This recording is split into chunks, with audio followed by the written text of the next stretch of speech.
అందరికీ నమస్కారం. నేను మీ ఆయుర్వేద డాక్టర్ చిట్టిబొట్ల మధుసూదన శర్మని. మనం ఈ వీడియోలో వెయిట్ లాస్ అయ్యేందుకు చక్కటి గృహ వైద్యం అనేటువంటి ఆసక్తిదాయకమైనటువంటి అంశాన్ని గురించి తెలుసుకోబోతున్నాం. గత కొన్ని వీడియోల్లో కూడా అసలు బరువు ఎందుకు పెరుగుతారు, దానికి కారణాలేంటి, ఆ బరువు పెరగడం వల్ల ఎలాంటి ఇబ్బందులు ఎదురవుతాయి, అదేవిధంగా ఆ యొక్క సమస్య వచ్చినప్పుడు మీకే మీరు తయారు చేసుకోదగ్గ సులువైనటువంటి క్షేమదాయకమైనటువంటి గృహవైద్య విధానాలేంటి, ఆహార విధి విధానాలేంటి, అంటే మీరు పాటించదగ్గ ఆహార విధి విధానాలేంటి, ఎలాంటి ఎక్సర్సైజ్ చేయాలి మొదలగు అనేక వివరాలు కూడా మనం తెలుసుకోవడం జరిగింది. ఈ వీడియోలో వెయిట్ లాస్ అయ్యేందుకు మరొక చక్కటి గృహ వైద్యాన్ని మనం తెలుసుకోబోతున్నాం. ఈ యొక్క ఔషధం తయారీకి కావాల్సినటువంటి పదార్థాలు మూడే మూడు. జీలకర్రను వేయించేసేసి చూర్ణంలాగా తయారు చేసుకొని ఆ జీలకర్ర చూర్ణాన్ని ఒక 50 గ్రాములు తీసుకోండి. బాగా నిదానంగా రాసుకోండి. అన్నీ మీకు తెలిసినవే, మన ఇంట్లో ఉండేటువంటివే. కేవలము అవగాహన లోపంతో వాటిని సద్వినియోగం చేసుకోలేక మరి ఆ యొక్క వెయిట్ ఉన్నటువంటి పరిస్థితి ఉన్నప్పుడు లక్షలాది రూపాయలు కూడా ఖర్చు పెట్టేదానికి వెనుకాడనటువంటి పరిస్థితి ఏర్పడుతుందన్నమాట. కాబట్టి కేవలం అవగాహన నుండి వాటిని సద్వినియోగం చేసుకుంటే సమర్థవంతమైన ఫలితాలు పొందవచ్చు అన్నమాట. అట్లే మెంతులను వేయించి చూర్ణం చేసి ఒక 100 గ్రాములు మెంతుల చూర్ణం తీసుకోవాలి. చివరగా మిరియాల చూర్ణం ఒక 5 గ్రాములు. మిరియాలను కాస్త వేయించేసేసి చూర్ణం చేసేసి ఒక 5 గ్రాములు మిరియాల చూర్ణం తీసుకోండి.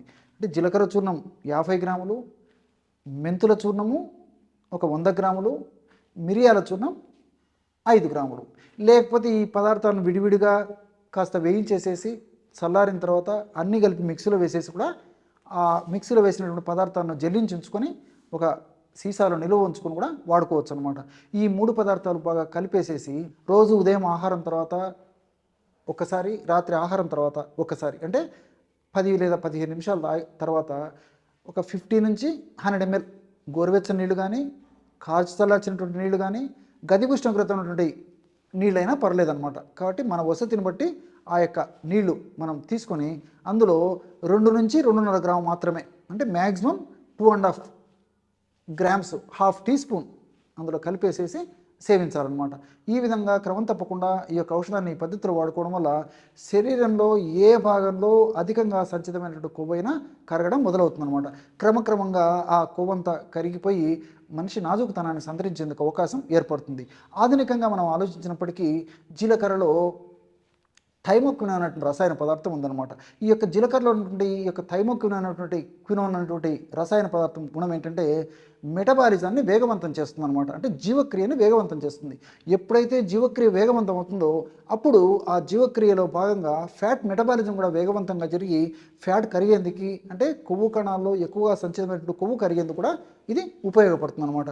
అట్లే మెంతుల గురించి మనం ఆలోచించినట్లయితే మెంతుల్లో అనేక రకాలైనటువంటి ఔషధ గుణాలు ఉన్నాయన్నమాట. అంటే ఈ యొక్క శాపనిన్స్, ఫ్లావనాయిడ్స్, అదేవిధంగా మెంతుల గురించి మనం ఆలోచించినట్లయితే మెంతుల్లో అనేక రకాలైనటువంటి ఔషధ తత్వాలు ఉన్నాయి.